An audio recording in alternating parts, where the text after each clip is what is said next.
Yesterday a child came out to wander, caught a dragonfly inside a jar. Fearful when the sky was full of thunder, and tearful at the falling of a star. And the seasons, they go round and round, and the painted ponies go up and down. We're captive on a carousel of time. We can't return, we can only look behind from where we came and go round and round. Thank you. It's nice to be back here this evening. And I'm going to start out by just reviewing some of the things we talked about last time to lead into the subject tonight, which is about how we sabotage our own discipline, especially when I was in teaching as a counselor in elementary school. Parents would come to me, teachers would come to me and say, what can I do with this child? And we would come up with some ideas. They'd go back and try it, and they'd come back and say, that didn't work at all. Nothing works with that kid. I've tried everything with that kid. Nothing works. And it began to dawn on me. I could sort of see what was happening when I'd watch them with the child, and it dawned on me, they're sabotaging perfectly good kinds of discipline that they're doing just naturally. You know, we all know good kinds of consequences, things to do with our kids. What's happening is they're sabotaging themselves. That's what we're going to talk about tonight. It's a very interesting topic. But first, I'd like to just review for you quickly what we did last time, if anyone was not here. Remember we talked about whether we are A, parenting personality, or a C, parenting personality. And the A parenting personality is adult-oriented, and the A's figure, this is what adults do. We set limits for children, there's no problem. The C is the child-oriented parenting personality, and the C parenting personality thinks, I don't know, the children should probably have a lot more to say about these rules than I'm giving them. And sometimes the C parent even lays awake nights worrying that maybe they're not giving the child enough freedom, they're not going to grow up independent, that kind of thing. And we also talked about the fact, remember, that it's okay whether you're an A or a C, it's okay. You have strengths to bring to the parenting process. And you probably will marry somebody who is exactly the opposite. It often happens. And that's okay, because don't try to change each other, because you can't. It's kind of whether it's inborn or whether it's learned, I don't know, but it's there and you can't change it, and it's okay. Then we talked about what children need in order to grow towards self-esteem, to become what Maslow called self-actualizing people. And we talked about how all the discipline that you're going to be learning about these weeks from my book, Taking Charge, are all going to strengthen this staircase of needs for the child. The physical needs, the security needs, the belonging needs, the unconditional love needs, the competency needs, the need to be respected. And finally, to reach the top of the staircase, self-esteem, confidence, I like people, the world's a good place to be. So that's our goal, whether we're A or C parents, that's where we want our kids to be. Then we talked about all the children's behaviors, positive, neutral, negative. We didn't talk a lot about negative. That's coming up the last night of this series. We talked about paying attention at neutral times, at positive times. Remember, we talked about how nonverbal attention, eye contact, just a pat on the back, doesn't have to be always verbal. And we talked about describing praise during positive times, and how important giving attention at neutral times was for building this being love stair on the staircase. I am loved just because I exist. I am loved just because I'm breathing. And then that's pretty much what we did last time. Now this time we're going to expand, and we're going to go on and spend some time on the 4 self-sabotages. And we'll just start and go down the list. The first one, and this is a tough one for C parenting personalities. The first one is procrastination. Procrastination, we just put it off. We see the child misbehaving, but we really don't like to interfere. We don't know if we really should interfere. And actually, parenting personalities too don't know what to do. I mean, we don't know what to do. What are we going to do? Maybe if I just ignore it, they'll quit. Have you ever had that feeling? I'm a C parenting personality. When I was young with 4 little kids, I did that a lot because I thought, well, now they're nice little kids and I'm sure they'll quit. They won't continue this. They'll stop. Well, that didn't always happen, of course. And what happens and why this any of these self-sabotages, why they make negative behavior increase, is because they tend to tear down the child's staircase of needs. Remember Maslow's staircase of needs? Now, how does that one tear down Maslow's staircase of needs? Well, what happens is that we tend to get angry after a while. Let me give you an example. Say I've got a 4-year-old son, and I'm sitting here having coffee with a friend. We're visiting, having a good time, and my little son, maybe he wants attention. I don't know what he wants, but he starts getting up on the Davenport. Now, he knows that's a rule in our house. He's not supposed to be up on the Davenport. But he starts jumping on the Davenport. And I look over at him and say, Billy, please stop jumping on the Davenport. And I go back to my tea with my friend. He stops a little bit, and then he starts jumping again on the Davenport. And I say, Billy, jumps more on the Davenport, when I'm not looking. And then he gets more and more higher jumps, and finally I'm getting angry, right? I'm getting really angry. And I finally, maybe the 3rd or 4th time, say, Billy, you stop jumping on that Davenport, or I'm going to come over there and get the spoon out. Many parents say they take the spoon and threaten their children with a wooden spoon that they're going to hit them with. And Billy finally gets off the Davenport, runs outside. I can't catch him. And I say to my friend, I don't know what it is that makes Billy so naughty. Well, what I've done, I've increased his negative behavior by procrastinating. And what's happened, we got into a power struggle about it because I got angrier and angrier, and the tone of my voice, of course, is telling him that I am the one in charge here and he better quit, but I'm not doing anything to really stop. I am just into yelling at him. And, I don't know if I told you the story last week about the mother who married a man, and they each brought children into the family, and she overheard her daughter telling the new son, you don't have to pay attention to mother when she yells at you because she'll never do anything about it.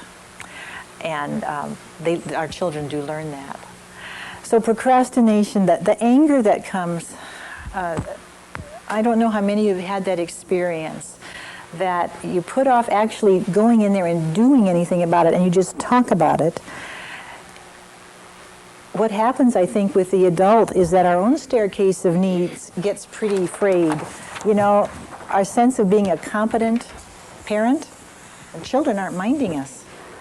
We tend to get angry. And I think it helps, so anger will come up here all through the evening. Anger is tied in with a lot of power struggles. But the thing about anger, and I'd like to spend some time talking about anger before we go any further, anger is a secondary emotion. It helps to know that. When I first learned that, it was a opener for me to understand about feelings, that anger comes second, generally. Let me tell you how I learned it. This was after my children were grown. My husband and I were both working full-time. We had an agreement that we took turns fixing dinner. He'd come home one night, fix dinner. I'd come home the next night and fix dinner. And it was my turn to come home and fix dinner that night. We were both very tired. We were both working in schools with children. We were both stressed out. It seemed like at that time in our life, like we didn't have any time for each other, that our relationship wasn't so hot. We were just working tired, kind of a thing. And I came home that night, and George had gotten home first. He's given me permission to tell this story, by the way. He was sitting there reading the paper, and I looked over at him. I felt such a yearning to be close to him and intimate again that I went over to him, and I kind of tickled him, and I said, "Hi, George," and I kind of knocked aside his paper and tickled him. Now, tickling is a very intrusive kind of a touching. I was paying attention to him at neutral times, but tickling really is demanding kind of touch, and it puts me in control. And he jerked away the paper. He says, "Leave me alone, Joanne." Well, would you care to guess my feelings? I felt, of course, I felt rejected. I felt rejected. And I had another feeling. I felt fear. The fear was that our relationship was disintegrating. Fear. I think maybe those were the two that I felt the strongest. But I did. I backed off. I went out in the kitchen and I started fixing whatever it was I was fixing. And as I remember standing by the sink, I was getting angrier and angrier and angrier. And I was going to go back into the living room and I was going to use an I statement and say, "I get really angry." And I thought, this is no good. It's just a blaming anger statement. And it dawned on me then what I'd been reading about. I had been reading about this. What did I feel first? And when I got in touch with these, I was feeling rejected and very fearful of our relationship. It seemed to hurt even more because I was in touch with those then. But I went back in the living room, sat down with him and said, "I've got to talk with you, George. I'm scared." And then the paper came down immediately. He said, "What's the matter, Joanne?" And I told him, our relationship seems to be not even here anymore, and I just feel like you don't care about me, all that stuff. And then for the first time, he was able to tell me what it was he felt. You know, it was a flare of anger he had toward me because I was so intrusive and demanding with my tickling. And he said, "I've been with kids all day, but people have been after me all day to do things for them, and I just wanted some peace and quiet, and you just didn't give it to me." And so when both of us were able to talk about that he had felt not respected actually and not cared for, those were his feelings. The anger just simply disintegrated. It wasn't there. But if we had this big discussion about I get so angry when you do this, and had focused on the anger, it would have lasted a long time, and we probably would have taken that anger back to school the next day. It would have come out in some ways with the people that we worked with. And the same things happens with our kids. You know, when these what we feel is anger flaring, in the instance of the mother who's yelling at her little boy to stop jumping on the couch, here she is in front of her friend. She feels not cared for, not respected by her son. She feels maybe incompetent as a parent. My kid doesn't even mind me. And all those things, then the anger comes as a flare. And the anger is how we really sabotage the relationship with our kids. Because when we flare with the anger, it tends to, again, then the child's getting all these feelings that we're throwing at him of not being cared for, you know, not belonging, not being unconditionally loved, not being respected as a person. And yet we've all done it, and we're all going to do it. It's a natural thing, but it's a natural thing because we don't always know what to do. But it helps to know, to see yourself, to observe yourself doing it, and it helps to diffuse the anger if you can just even get in touch with what the basic feelings are. And if you can just carry out corrections as a teaching process. This isn't personal. I mean, this child isn't doing anything personally humiliating to me because he won't get off the Davenport. I just need to start a teaching process here to stop it, instead of taking it so personal as we tend to do. Okay, well, we'll maybe come back to anger a little bit or later on too. Okay, well, the second one, let's see, what is it? Talking I've got in here. This one is very hard to convince anybody that it's a sabotage, especially verbal people. And I just call it talking and talking and talking and on and on. We tend to do a lot of talking, and I think it's because we think that we don't want to spank, right? We don't want to hit. And the only alternative we can think of sometimes is try to reason this child into it. If we can just reason him into it. And the thing is, this talking and talking sets up a power struggle. And every time you get a power struggle set up, the child or whoever it is going to want to do exactly the opposite of what it is you want him to do. And you might, when you relate that back again to Maslow's staircase, this need to be respected, this sense of I'm a real person in here. I need to be in charge of my own life. I need to be competent, and I want some respect. And let me just act out with you how a child feels when they get a lot of talking during discipline. And will you all pretend that you're the child, and I'll be the parent? Okay, now I'll sit there and pretend you're this child. Okay, first I'll be a C parent. I'm a father, and I have about a 4 or 5-year-old daughter. And I'm a very caring parent, and I love my child dearly.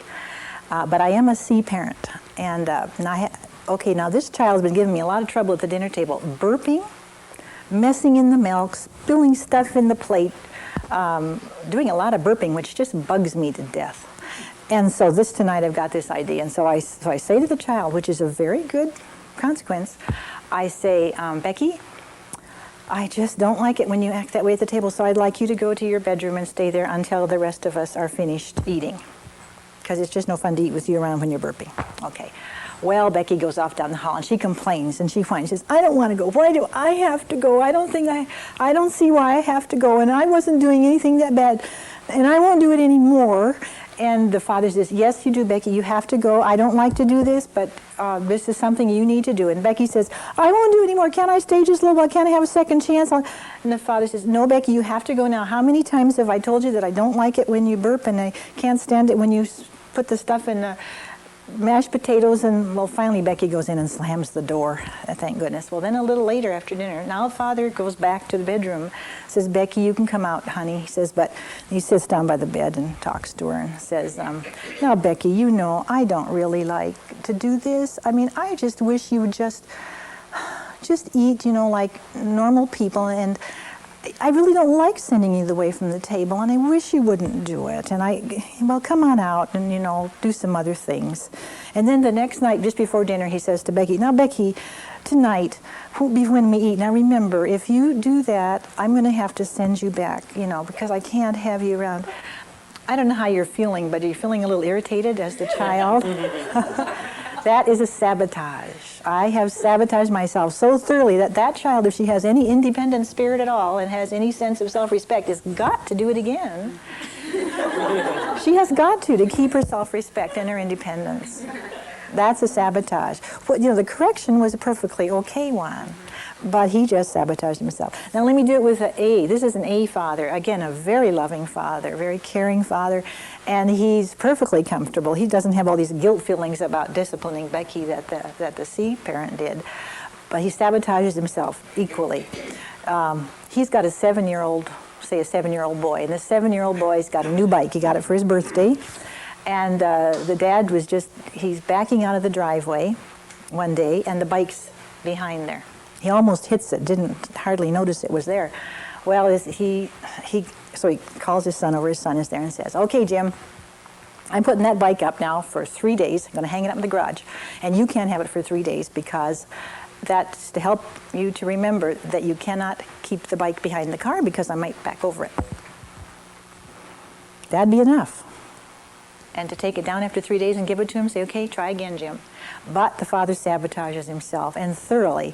And he goes on. He says, you know, I worked hard to earn that money. Do you know how expensive that bike was? I can't afford to buy you a bike every time. And if it's not insured. I mean, if I backed over it, it's a goner. And then what am I going to do? You expect me to buy you another bike? I can't do that. He says, now you just remember next time, 3 days, and then you can have it back. But if you do it after 3 days, I'm going to take it away again. So that night at dinner, then he starts talking about it again. He tells the mother. He says, Gladys, he says, now I just did you know what happened today? He says it in front of Jim, so that Jim can hear too.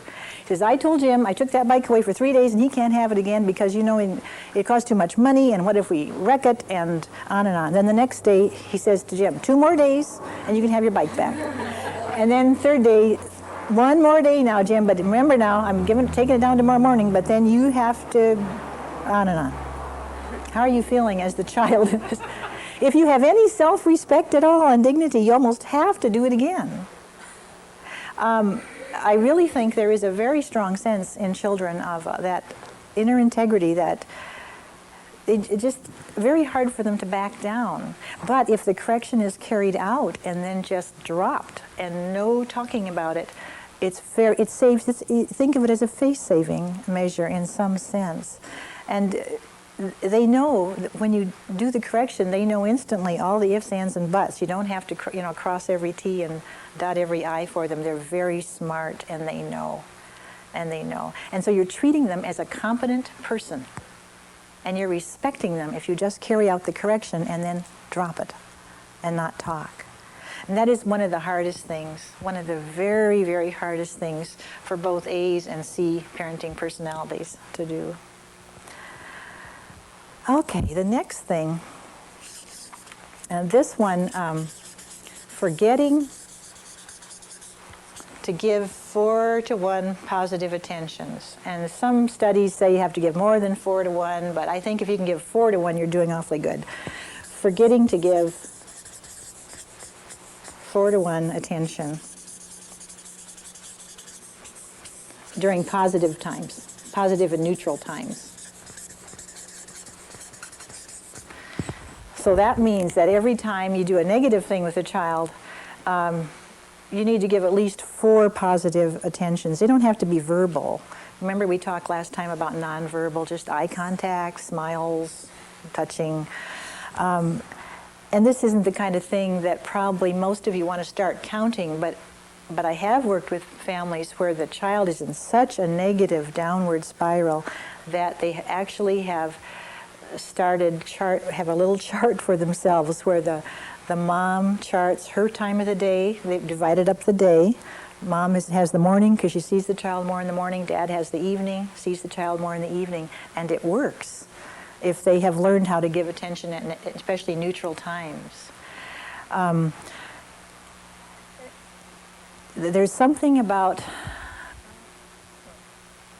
again, I think partly it's our culture. We're not with our children a whole lot. Many of us aren't with our children all day long. Many of us see our children maybe from dinner time on. Many of the people that I've worked don't see their children very much. And in the morning, everybody's rushing to get off to school and to work. In the evening, they're tired, rushing to have dinner, sports. There's a tremendous clock pressure on us with our children in this culture. And so it's very easy to just notice the negative things.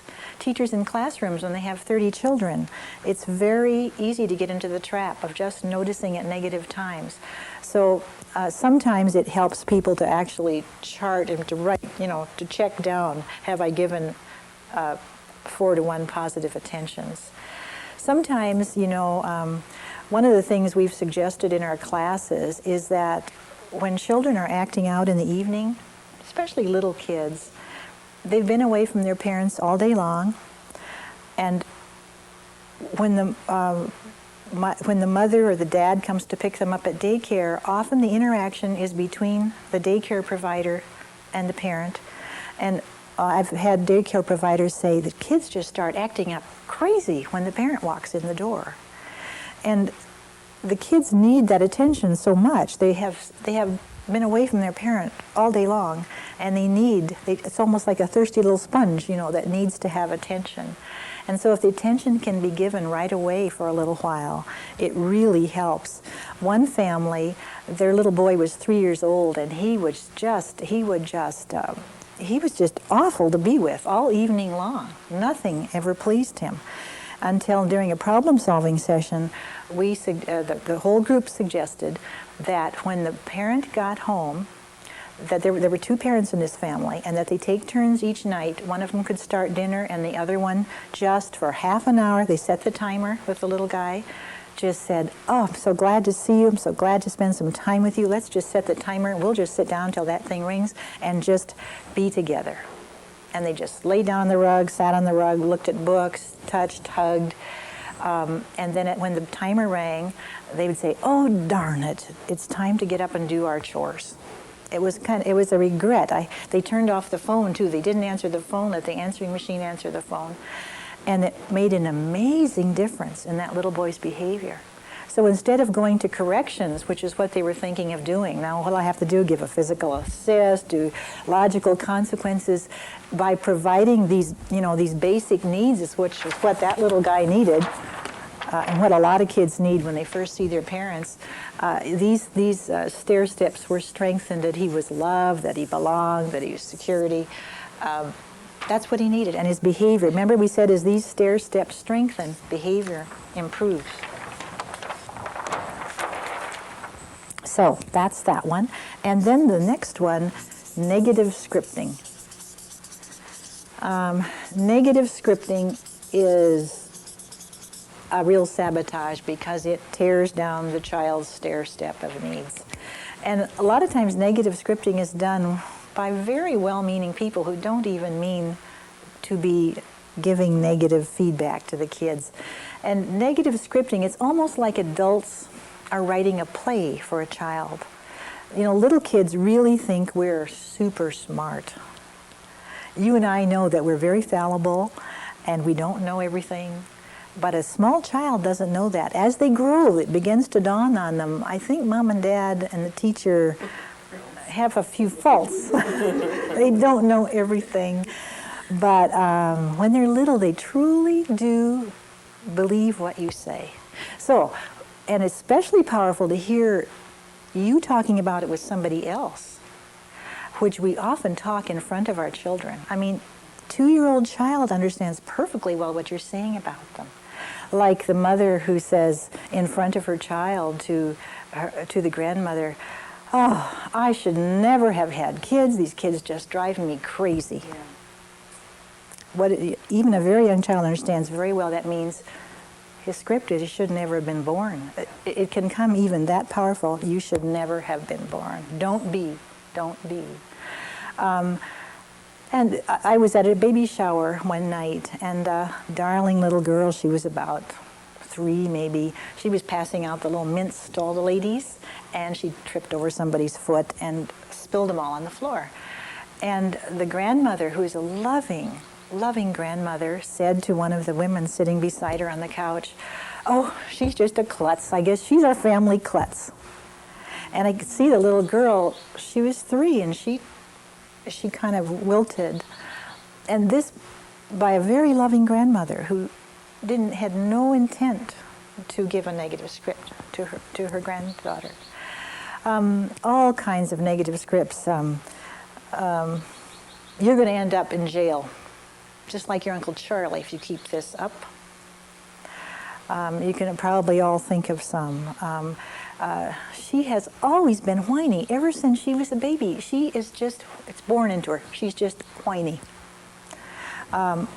Another negative scripting I experienced as a elementary school counselor, if I come into a classroom to get a child, there was a rare teacher who would say, "Oh yes, take him, I'm so glad to get rid of him."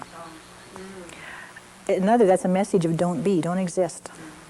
Don't belong. You know, you don't belong to this group. I don't care about you. And people do that without really being aware of it. So I put it on the sabotage list just to help people be aware of it. And another thing about negative scripting is the tone of voice. Tone of voice and nonverbal attitude when you're saying it, even if you I'm disgusted with you, even if you don't say it. And the tone of voice says, "You are just rotten. I mean, I have had it. You are just a worthless person." The tone of voice can be so powerful, you don't even have to put words to it. So that's all a part of negative scripting. Now these are the four sabotages that are kind of above the water. Think of an iceberg. This is sort of like the iceberg, which is above the water, which you can see and verbalize, and it's pretty apparent. But below these 4, there's the big one, and this is the hidden, unmet needs of the adult. So when the adult is having needs that aren't being met, hidden, unmet needs of the adult.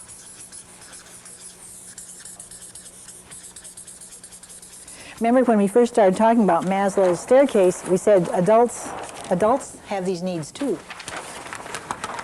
And two things can happen. One is that I didn't have these provided very well to me when I was a child, when I was young.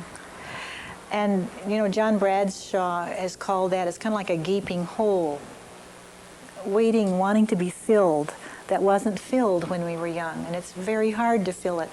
And one of the expectations that a lot of parents bring to the child-parent relationship is that this child will fill this gaping hole for me.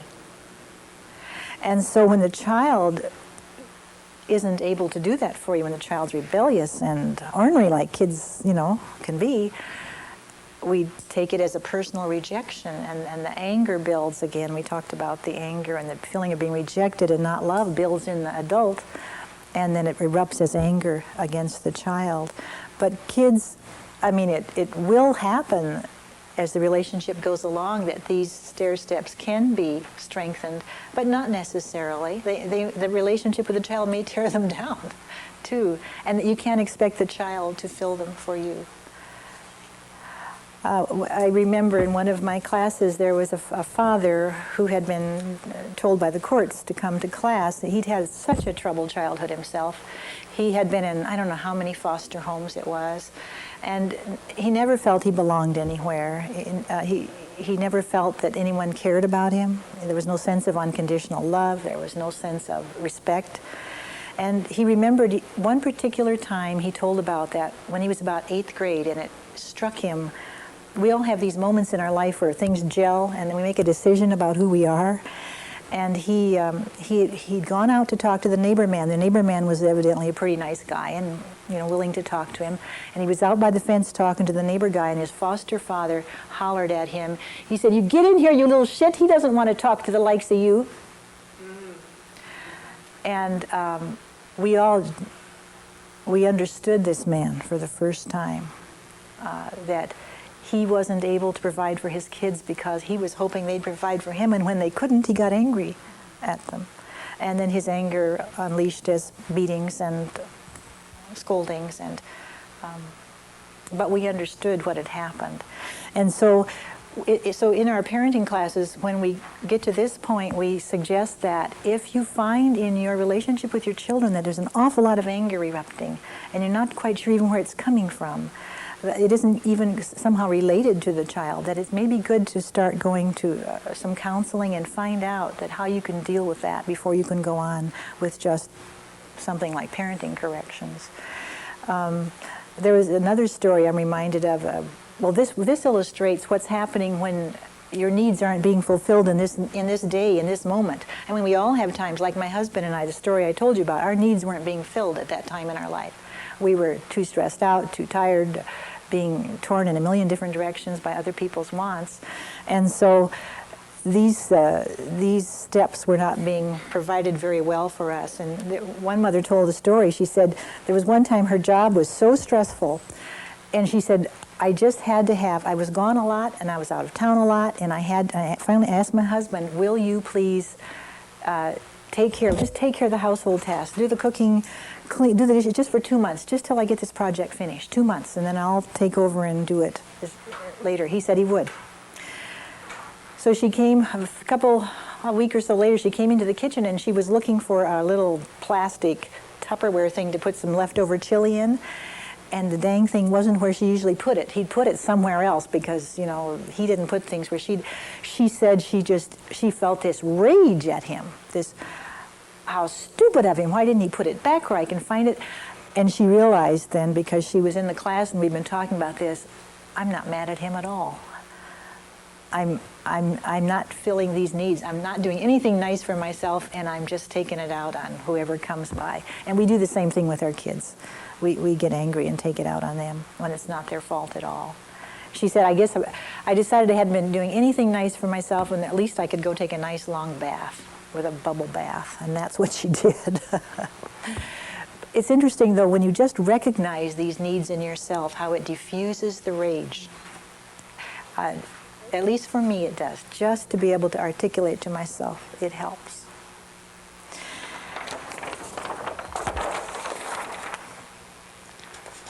So that's the hidden part of the iceberg, the hidden unmet needs of the adult.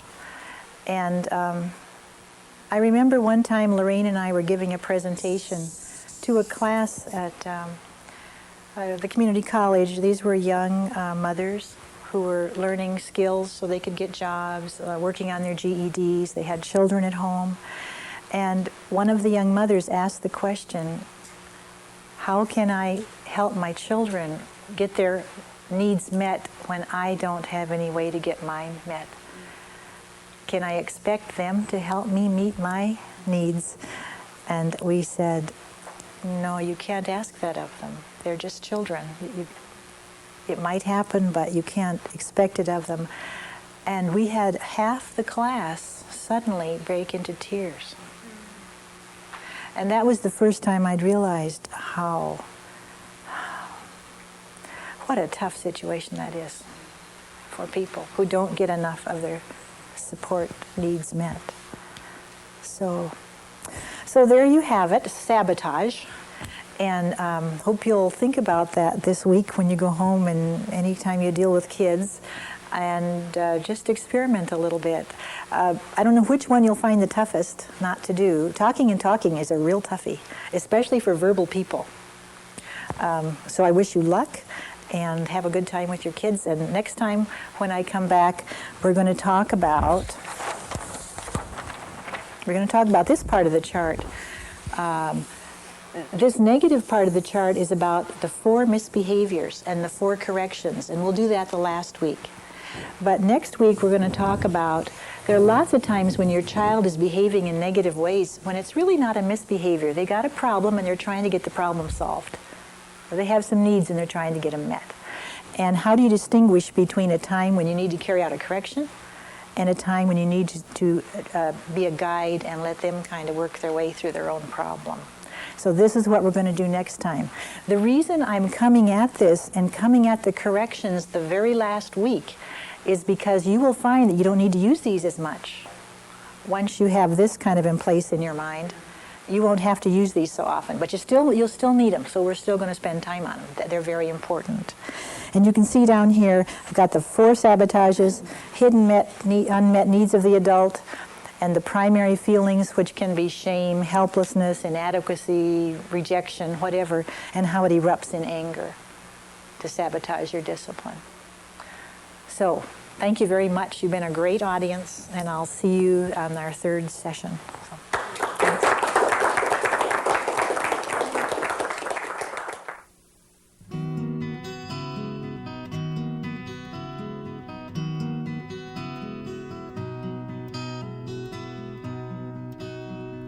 Yesterday, a child came out to wander,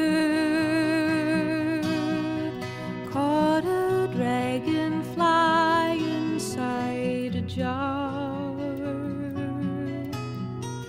Fearful when the sky was full of thunder, and tearful at the falling of a star. And the sea